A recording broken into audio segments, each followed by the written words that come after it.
Wait மேலே தள்ளிடாதீங்க. இதுதான் வந்து 90s கிட்ஸ் பொடி.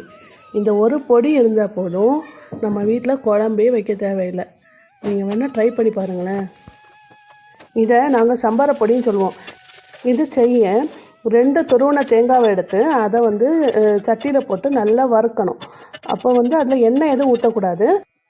இது வந்து பச்சையாக இருக்கக்கூடாது. எல்லா தேங்காயும் நல்லா வறுப்பட்டுருக்கணும். ரெட் கலருக்கு அடுத்தால ஒரு கலர் வரும்ல, அந்த கலரில் நம்ம இறக்கணும். ஏன்னா இது ரொம்ப நாள் வச்சாலும் கெட்டு போகாது. அப்போ தான் அப்புறமா இது 2 தேங்காய்க்கு ஒரு 10-15 ரெட் சில்லியும் அப்புறம் 2 டேபிள் ஸ்பூன் வந்து கொத்தமல்லி விதையும் போட்டு அதையும் நல்லா வறுத்தெடுத்துருக்கலாம். இதுலேயும் நம்ம எண்ணெய் எதுவும் சேர்க்க போகிறதில்ல.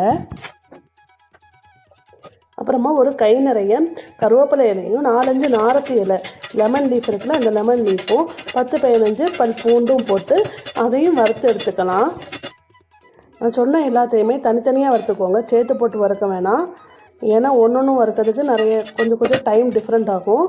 அப்புறமா கொஞ்சம் புளி, லெமன் சைஸ் புளி, அதையும் வறுத்து எடுத்துக்கலாம். இது எல்லாத்தையும் வறுத்து எடுத்துட்டு அப்புறமா நல்லா ஆறின அப்புறமா உப்பு போட்டு நம்ம பொடிச்சு எடுக்க வேண்டியதான். நம்ம கவனிக்க வேண்டிய ஒரு விஷயம் என்னென்னா, அந்த புளி போடும்போது உள்ள கொட்டையை மட்டும் எடுத்துகிட்டு போடுங்க. இல்லை அது வந்து மிக்ஸி வந்து கேடாயிரும். அதனால தான்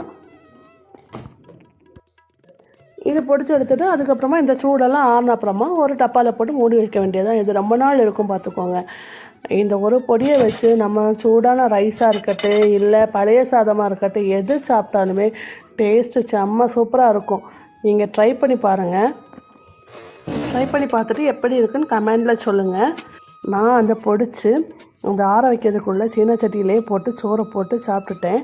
உங்களுக்கும் இந்த பழக்கம் இருக்குன்னா சொல்லுங்கள். பிடிச்சிருந்தால் லைக் பண்ணுங்கள். இந்த மாதிரி நிறைய வீடியோஸ் பார்க்குறதுக்கு என்னோடய சேனலை சப்ஸ்கிரைப் பண்ணுங்கள். பாய், தேங்க்யூ.